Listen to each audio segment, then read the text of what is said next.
Okay, welcome to the Food History and Communications course. I am Coach Crystal, your media arts coach. I want to tell you that we have a number of courses beyond this particular course with meta lessons, so please check us at our website. Also check us out on Facebook and Instagram as well. So let's begin into what it is this particular course entails. This is a 6-part course. However, there will only be one class that we're showing here to you to give you a taste of the exciting course offering that we have here at Meta. Okay, so as I said before, I am Coach Crystal.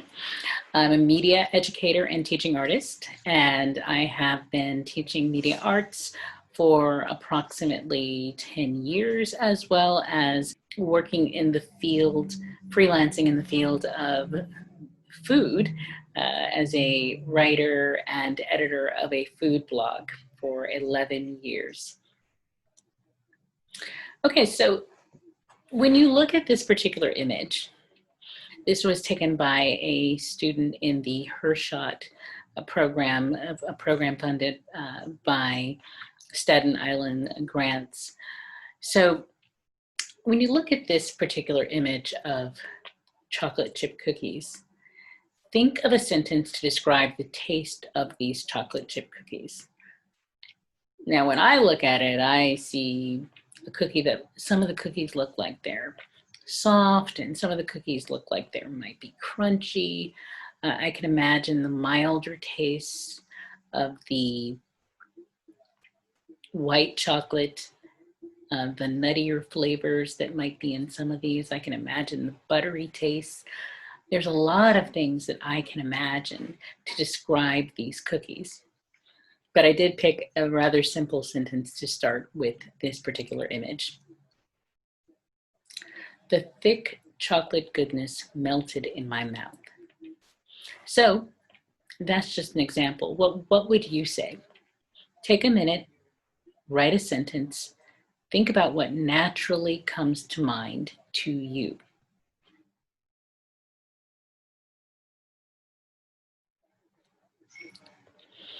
Okay, so let's talk about describing the taste experience. Salty, undersalted, oversalted, authentic, real, or from the origins. So I think salty is pretty explanatory, but when we talk about authentic or real or from the origins, I might sound very prejudicial in some areas when I say this, but when I have Mexican food, sometimes I prefer it from Los Angeles. There's a lot more people that are from Mexico and really have a grasp of what those flavors are. And the joke in Los Angeles often is, if you want real Mexican food, then go to Mexico.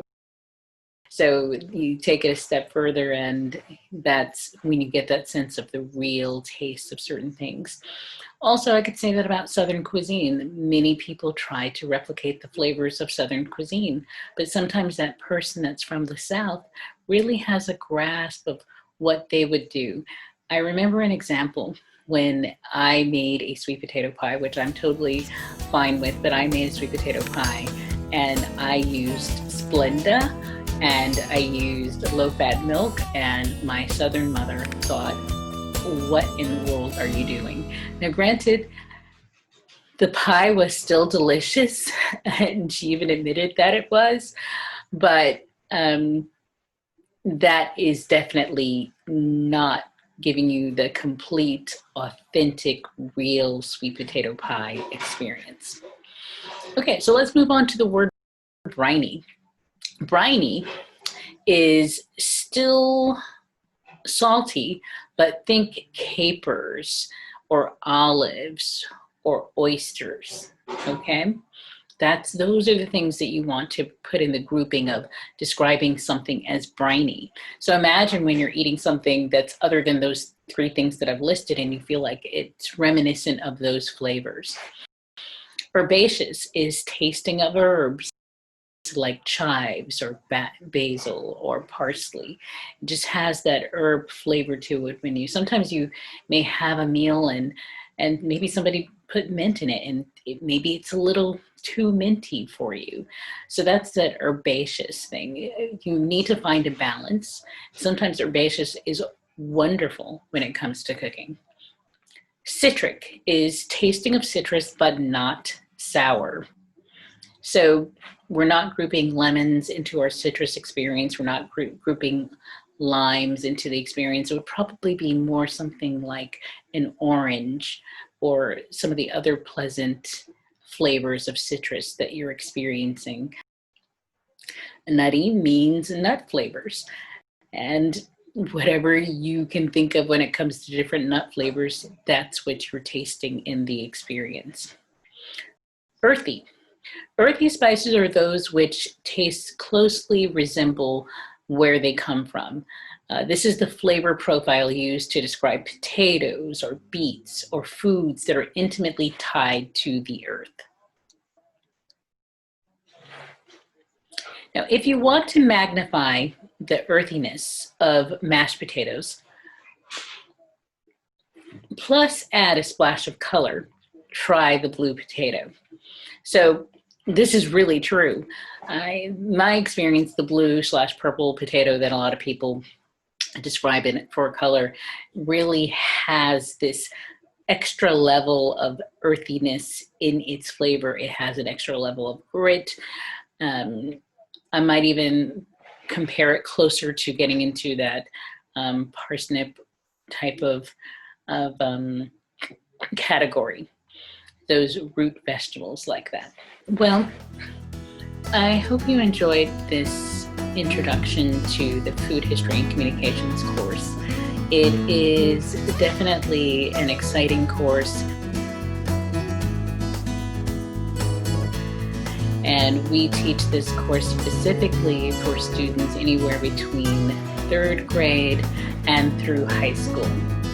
So contact Meta and sign up for one of our fantastic classes. Subscribe to our channel to find out what we've got going on. We give you snippets of information in relationship to the media arts, but if you want that full experience, we are trained professionals in teaching and persons who have worked out in the business for quite some time. Again, I am media coach Crystal Johnson and the Multicultural Cooking Network editor.